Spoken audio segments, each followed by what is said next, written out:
তখন ভয়ঙ্করের একটা আওয়াজ দিবেন, লিমানিল মুলকুল ইয়াউম লিল্লাহিল ওয়াহিদিল কাহ্হার। আল্লাহর কুদরতের আওয়াজ এত ভয়ঙ্কর, এত ভয়ঙ্কর, হাসরের ময়দানটা থর থর থর থর করে কাঁপতে থাকবে। আল্লাহ বলবেন আজকের দিনের রাজত্ব কার? কেউ জবাব দিতে সাহস পাবে না। আল্লাহ পাকের ভয়ঙ্কর আওয়াজে হাসরের ময়দানটা কাঁপতে থাকবে। সাহাবায়ে কেরাম সহ নবীরা, বেঈমানেরা বেহুশ হয়ে যাবে। জবাব দেওয়ার কোনো উপায় নাই। আল্লাহ নিজেই জবাব দিয়া বলবেন, লিমানিল মুলকুল ইয়াউম লিল্লাহিল ওয়াহিদিল কাহ্হার। আজকের দিনের রাজত্ব মহারাগে রাগান্বিত আল্লাহর। আল্লাহ পাকে আওয়াজ দিবেন, সবাই বেহুশ হয়ে যাবে। আল্লাহ পাক হুশে আসার পরে হুশে আনবেন, সূর্যটা নিচে নেমে আসবে। মায়ার নবী চোখের পানি ছেড়ে জাহান্নামের বিবরণ দিয়া বলেন, সূর্যটা যখন মাথার উপরে চলে আসবে, এখন 9,30,00,000 মাইল দূর থেকে সূর্য তাপ দেয়।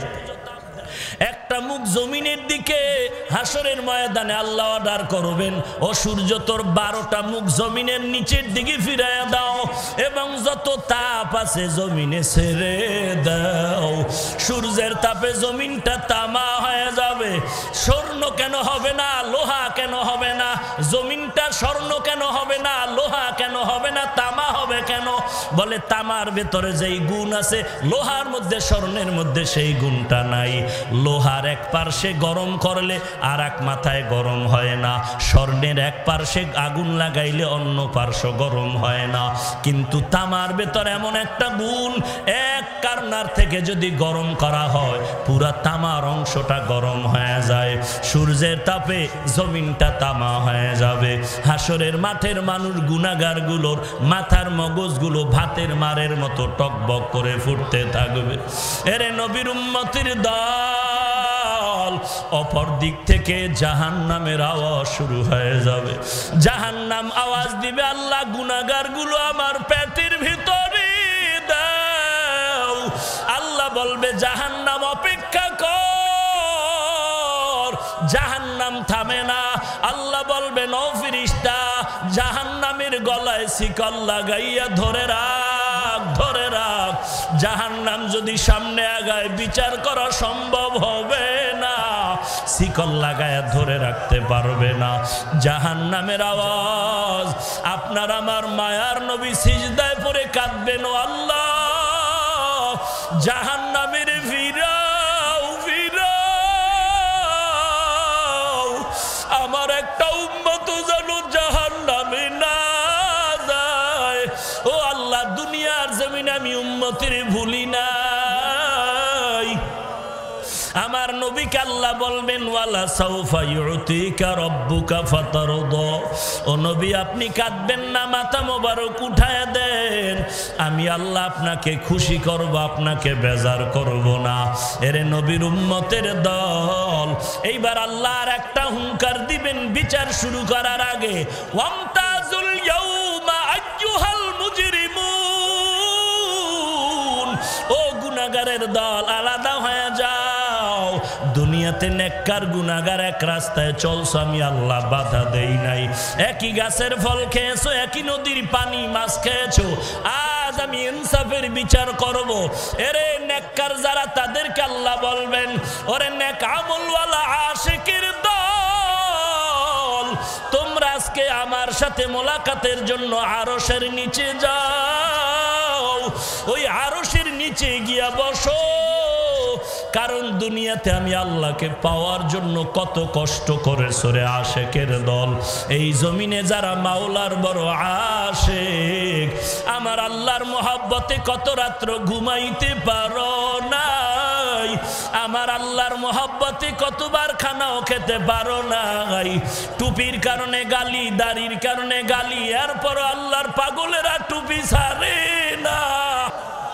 নামাজ বাদ দেয় না, পর্দা ছাড়ে না, কত হামলা, কত বিপদ।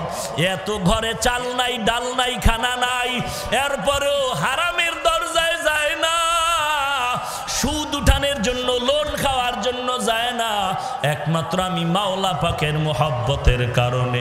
আল্লাহ মায়ার নজর দিয়া বলবেন, ওরে আশেকের দল, তোমরা আরশের নিচে গিয়া বসো, আমি আল্লাহ তোমাদের সাথে আজকে মোহাব্বতের মোলাকাত করব। গুনাহগারেরা তোমরা আলাদা হয়ে যাও। গুনাহগারেরা আল্লাহর ভয়ে, আযাবের ভয়ে আলাদা হতে চাইবে না। আল্লাহ বলেন, আমি নিজ হাতে তখন গুনাহগারগুলোরে আলাদা করা শুরু করব। আমি আল্লাহ এমন ভাবে আলাদা করে ফেলব, গুনাহগারেরা ধানের চিটার মতো উড়িয়া উড়িয়া জাহান্নামের দরজায় হাজির। আল্লাহর আওয়াজ, কুদরতি আওয়াজ, ওয়াসিকাল্লাযীনা কাফারু ইলা জাহান্নামা যুমারা হাত্তা ইযা জাউহা ফুতিহাত আবওয়াবুহা ওয়াকালা লাহুম খাযানাতুহা আলাম ইয়াতিকুম রুসুলুম মিনকুম ইয়াতলুনা আলাইকুম আয়াত। আল্লাহ পাক বলবেন, ও ফেরেশতা, জাহান্নামীদের হাতে পায়ে শিকল লাগায় দাও, এরপরে লাইনে দাঁড় করাও, আমি বাম হাতে দেরে আমলনামা দিব। এরে নবীর উম্মতের দল, আল্লাহর কাছে তওবা করো, চোখের পানি ছেড়ে কান্না করো। আল্লাহর আযাব এক সেকেন্ডের জন্য সহ্য করার মতো শক্তি কারো ভিতরে নাই। ওই আফ্রিকার জঙ্গলের বেলাল, উমাইয়ার ঘরে গরিব চাকরি করে, উমাইয়া বেদিন বেলালের হাতে পায়ে রশি লাগায়া উত্তপ্ত গরম বালুর মধ্যে টানা হেসরা করে। গরম বালুর তাপে বেলালের পিঠের চামড়াগুলো পরে রক্ত পড়ে যায়। বেলালের জবানে আওয়াজ, আহাদ, আমার আল্লাহ এক। ওই পথ দিয়া নবীর সাহাবী আবু বকর রওয়ানা। আবু বকর ডাক দিয়ে কয়, রে উমাইয়া, বেলালের আর কাঁদায়ো না, বেলালের আর কাঁদায়ো না, বেলালের কান্নার আওয়াজ সহ্য করা যায় না, আমার কাছে বিক্রি করে দাও। উমাইয়া বলে, বেলালের বিক্রি করা হবে না। এবার আবু বকর বলে, যদি বিক্রি না করো, বেলালের আমার কাছে বদলে দিয়া দাও, আমাদের ঈমানওয়ালা বেলালের দাও, আর তোমাদের লাইনের এক গোলাম আমার ঘরে আছে, তাকে নিয়ে যাও। আমার নবীর দরবারে বেলালের হাজির। আবু বকর বলে, নবী, এই বেলাল দিনের জন্য এত কষ্ট করে, উমাইয়ার অত্যাচার থেকে আমি নিয়ে আসলাম। বেলালকে নবী বলেন, বেলাল, আল্লাহ তোমার উপরে এত রাজি কেন বুঝি না। আমি জান্নাত জাহান্নাম মেরাজের রাতে ঘুরে আসলাম, কেমন কি আমল করু আমি তোমার সেখানে আওয়াজ পাইলাম। এই বেলালের উপরে আল্লাহ পাকের এত দয়া। মক্কা বিজয়ের দিন আমার নবী হাজির হয়ে গেলেন, মনের আনন্দে মক্কা আজকে হাতে আসলো। যেই মক্কার ঘর থেকে নবী চোখের পানি ছেড়ে গভীর রাতে বিদায় হিজরতের পথে মক্কার দিকে তাকায় কয়, রে জন্মভূমি বাইতুল্লাহ, আজ আমার মন চায় না আমি জন্মভূমি ছাড়িয়া মদিনায় চলে যাই। আজ আবার বংশের লোকেরা আমারে থাকতে দিল না, আমার ঘর বাড়ি আগুন দিয়ে পোড়ায় দিয়েছে আমার বংশের দুশ্মন। আমার মনে চায় না আমি বাড়ি যাব। ওরে মক্কা, আমি বিদায় নিলাম, এমন একদিন আসবে আমি বিজয়ের বেশে তোর সামনে হাজির হয়ে যাব। আজ আমার নবী সাহাবায়ে কেরাম নিয়ে মক্কার ঘরে হাজির। কত বছর বেঈমানেরা মুশরিকেরা বাইতুল্লাহ হজ করতে আসতে দিল না। আমার নবী এবার হাতে লাঠি নিয়ে বাইতুল্লাহর ভেতরের মূর্তিগুলো ভাঙতেছেন। হযরত আলীকে বলে, আলী, জমজমের পানি দিয়া বাইতুল্লাহরে ধুয়ে দাও। আজ আমাদের মক্কা স্বাধীনের দিন, আমরা মনের আনন্দে আজকে বাইতুল্লাহের নামাজ পড়ব। আজকের নামাজ আমার জীবনের কষ্টের আনন্দের নামাজ। মক্কার ঘরের সামনে বসে আর আমি নামাজ পড়তে আমার বংশের দুশ্মনেরা দেয় না।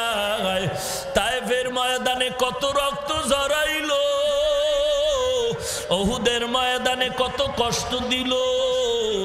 আজ আমি কষ্টের আনন্দ করব মক্কা বিজয়ের নামাজের মাধ্যমে। তবে আজ বিজয়ের নামাজের আজানটা কে দিবে? তার কপাল আজ ভালো হয়ে যাবে। কে দিবে বিজয়ের আজান? নবী সাহাবাদের নিয়ে পরামর্শে বসলেন। একজনে দাঁড়ায় বলেন, পয়গম্বর আজকে আজান আবু বকর ছাড়া আর কারো কণ্ঠে হবে না। কারণটা কি নবী? আপনিই তো আবু বকরের গুণগান করেছেন। কারণ আপনার বিপদের হিজরতের রাতের সফর সঙ্গী ছিল আপনার আবু বকর, আর কেউ না। আপনি গভীর রাতে আবু বকরের দরজায় গিয়ে আস্তে করে ডাক দিয়েছে। আবু বকর লাব্বাইক ওয়া সাদাইক বলে জবাব দিয়েছে। নবী বললেন, আবু বকর আপনি কি রাতের বেলা ঘুমান না? আবু বকর চোখের পানি ছেড়ে বলেন, ও পয়গম্বর, বহু আগে আপনি আমার কানে আস্তে করে বলেছিলেন হিজরতের সঙ্গী আমি আবু বকর, আপনার সাথেই থাকতে হবে। ওরে নবী, আমি যতই ব্যস্ত থাকি না কেন, রাতের বেলা আমি বা দরজার কিনারায় দাঁড়ায় থাকি, আপনি কখন এসে ডাকবেন আমি এক সেকেন্ডের জন্য ঘুমাই না। মায়ার নবী চোখের পানি ছেড়ে বলেন, আবু বকর এই ত্যাগের জন্য আমি কি উপহার দিব? আমার হাতে দেওয়ার কিছু নাই। আবু বকর চোখের পানি ছেড়ে বলেন, পয়গম্বর আমি আবু বকর একাই রাতের বেলা ঘুমাই না তা না, আমার কলিজার টুকরা ছোট মেয়ে আসমাও ঘুমায় না। আপনার জন্য নাস্তা বানায় সারা রাত্র সজাগ। আমার নবী আসবেন, লম্বা সফরে নাস্তা দিবে। ওরে নবী খুঁটির গোড়ায় তাকায় দেখেন ওই আমার সফরের বাহন উঠো ঘুমায় না। আমার নবী চোখের পানি ছেড়ে বলেন, আবু বকর আমার কাছে দেওয়ার মতো কিছুই নাই, তবে আমি দোয়া করি ও মালিক, আবু বকর আজকে আমার সফরের সাথী, মদিনা পর্যন্ত শেষ হবে না রে আবু বকর। আল্লাহর কাছে দোয়া করি তোমার সফর শেষ হবে জান্নাতের ময়দানে। সাহাবী বলেন, নবী আবু বকর স্যার আজকে কেউ আজান দিবে না। নবী বলেন, আর একজন বলো। আর একজন দাঁড়ায় বলেন, নবী আজ বিজয়ের আজান দিবে আপনার সাহাবী হযরত ওমর। কারণ ওমরের প্রশংসা আপনি নবীও করেছেন, লাউ কানা বাদি নাবিয়্যুন লাকানা ওমর। আপনার পবিত্র জবানে ওমরের গুণগান, যেই ওমরের জন্য আপনি মক্কায় বসে কান্না করে দোয়া করেছেন, ইসলামের জন্য ওমরকে আল্লাহ কবুল করেছেন। এই ওমরের মাধ্যমে দ্বীনের দাওয়াত প্রসারিত হয়েছে। বসেন, আর একজন দাঁড়ায় বলে, আজান দিবে ওসমান। কেন দিবে নবী? আপনি ওসমানের গুণগান করেছেন। লিকুল্লি নাবিয়্যিন রাফিকুন ওয়া রাফিকি ইয়ানি ফিল জান্নাতি উসমানা। সকল নবীর একজন বন্ধু হবে, আপনি নবীর জান্নাতি বন্ধু হবে আপনার একমাত্র ওসমান। অতএব আজকে বিজয়ের আজান ওসমান দিবে। আর একজন দাঁড়ায় বলে, না নবী আজকে বিজয়ের আজান হযরত আলী দিবে। কারণ আলীর জন্য আপনি কত দোয়া করেছেন। নবী আপনি বলেছেন, আনা দারুল হিকমা ওয়া আলিয়্যুন বাবুহা। আলী আপনি হলেন হিকমতের ঘর, আর এই ঘরের দরওয়াজা হলো আলী। নবী বলেন, বসে পড়েন। পরামর্শ হয়ে গেল, এবার সিদ্ধান্ত আসবে আল্লাহর পক্ষ থেকে। নবী চুপচাপ অপেক্ষমান। আল্লাহর পক্ষ থেকে ফয়সালা কে দিবে আজ বিজয়ের আজান। পরামর্শ হয়ে গেল, সিদ্ধান্ত আসবে আল্লাহর পক্ষ থেকে। আজানের আগ মুহূর্তে জিবরাইল আমিন পয়গম্বরের দরবারে হাজির। নবীরে সালাম দিয়া বলেন, পয়গম্বর আল্লাহর পক্ষ থেকে সিদ্ধান্ত, আজকের বিজয়ের আজান যে দিবে তার কপাল ভালো। তবে নবী আপনার পরামর্শ আল্লাহর কাছে চলে গেছে, তবে আল্লাহর ফয়সালা আজকে এই বিজয়ের আজান আবু বকরের কণ্ঠে হবে না, আজকের এই বিজয়ের আজান ওমরের কণ্ঠেও নয়, আজকের বিজয়ের আজান উসমানের কণ্ঠেও হবে না, আজকের বিজয়ের আজান হযরত আলীর কণ্ঠেও হবে না। আমার আল্লাহর ফয়সালা আফ্রিকার জঙ্গলের সেই বেলাল, আল্লাহর অর্ডার সেই বেলালের কণ্ঠে হবে আজান। আমার নবী মায়ার নজর দিয়া বলে, রে বেলাল কই, আয় আয়, ও বেলাল তোমার উপরে আল্লাহর এত মায়া, আজকে বিজয়ের আজান বেলাল তোমার কণ্ঠেই হবে। এরে নবীর উম্মতের দল, বেলালের এত মর্যাদা কেন? যদিও কালো, যদিও বড় গরিব, বড় অসহায়, এক বেলা কাজ না করলে ঘরের চুলায় আর খানা চলে না রে বাবা। এই বেলালের ভেতরে আল্লাহর এত দয়া আসার কারণ তাকওয়া, তাকওয়া, তাকওয়া, আল্লাহর ভয়, জাহান্নামের আযাবের ভয়।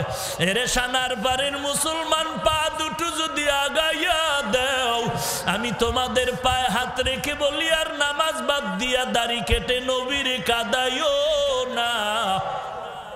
কয়দিন আর দুনিয়াতে বাঁচবারে যুবক? ওরে পর্দার আড়ালের মা, আমিও মায়ের সন্তান, আমার মাও মা, আপনারাও মা। মনটা কি চায় না একজন আলেমের মা হয়ে কবরে যাও? হাফেজে কোরআনের মা বাবা হয়ে কবরে যাও। আল্লাহর কাছে চোখের পানি ছেড়ে তওবা করো মালিক। এই ময়দানে আমার মতো গুনাহগার কেউ নাই। আয় আল্লাহ, জীবনে এমন কোনো গুনাহ নাই যে গুনাহ করি নাই। আজকে থেকে তওবা করলাম, নামাজ ছাড়বো না, বেপরদায় চলবো না, মা বাবারে কষ্ট দিব না, দেশ ও জাতির বিরুদ্ধে ষড়যন্ত্র করব না, নবীর তরিকা সুন্নত জবাই করব না, আল্লাহ ওয়ালার সাথে ভালো ব্যবহার করে দোয়া নিয়া আমল ভালো করে চলবো। তওবা করার যদি নিয়ত হয়, মুনাফিকি যদি না থাকে, খাঁটি তওবার নিয়তে দুটো হাত আমার আল্লাহকে দেখায় দাও। আয় আল্লাহ, সবার হাত আপনি কবুল করে নেন, তওবার উপরে মজবুত হয়ে চলার তৌফিক দান করেন, আমিন। আলহামদুলিল্লাহি রাব্বিল আলামিন, ওয়াসসালাতু ওয়াসসালামু আলা সাইয়্যিদিল আম্বিয়া ওয়াল মুরসালিন وعلى آله وأصحابه أجمعين يا أرحم الراحمين يا أرحم الراحمين يا أرحم الراحمين رب ارحمهما كما ربياني صغيرا اللهم إني أستودعك حياتي وإيماني وعملي وأهلي ومالي وعزتي فإنه لا يضيع ودائعك اللهم إنا نسألك رضاك والجنة اللهم إني أعوذ بك من سخطك والنار ربنا لا تزغ قلوبنا بعد إذ هديتنا وهب لنا من لدنك رحمة إنك أنت الوهاب ও দয়ার মালিক কুদরতের নজর দিয়ে দেখেন এই ময়দানে কত উলামায়ে কেরামরা হাজির হয়েছে আয় আল্লাহ কত সাদা দাড়িওয়ালা হাজী সাহেব আয় আল্লাহ কত যুবক কত ছাত্র ভাই কত ব্যবসায়ী কত চাকরিজীবী কত শ্রমিক আয় আল্লাহ কত আল্লাহর বান্দা কত ছোট ছোট বাচ্চা পর্দার আড়ালের কত মা বোনেরা হাত তুলেছে আয় আল্লাহ আমরা টাকার জন্য আসি না খানার জন্য আসি না রে আল্লাহ দীর্ঘ সময় এখানে বসার কারণ অনেকে দাঁড়ায় দাঁড়ায় কথা শুনলেন বসারও জায়গা পায় না সবকিছুর একমাত্র কারণ আমরা জাহান্নাম থেকে নাজাত চাই রে আল্লাহ জাহান্নামের আযাব সহ্য করতে পারবো না রে মালিক আয় আল্লাহ শয়তানের ধোঁকায় পড়ে গুনাহ করেছি গুনাহ করে করে জীবনটারে নাপাক করেছি রে আল্লাহ গুনার কারণে আমার হাত না পাক, আমার জিহ্বা না পাক, আমার চোখ না পাক, আমার অন্তর না পাক। আয় আল্লাহ, এরপরও আপনার দরওয়াজা ছাড়ি নাই। আয় আল্লাহ, আপনি গুনাহগার বলে তাড়াইয়া দিয়েন না রে আল্লাহ। আয় আল্লাহ, আমরা আপনার আদরের নবীর উম্মত, আমরা আপনার আদরের নবীর উম্মত। মেহেরবানি করে দয়ার নজরে আয় আল্লাহ সবার জীবনের গুনাহগুলো মাফ করে দেন আল্লাহ। আয় আল্লাহ, আজকের মাহফিল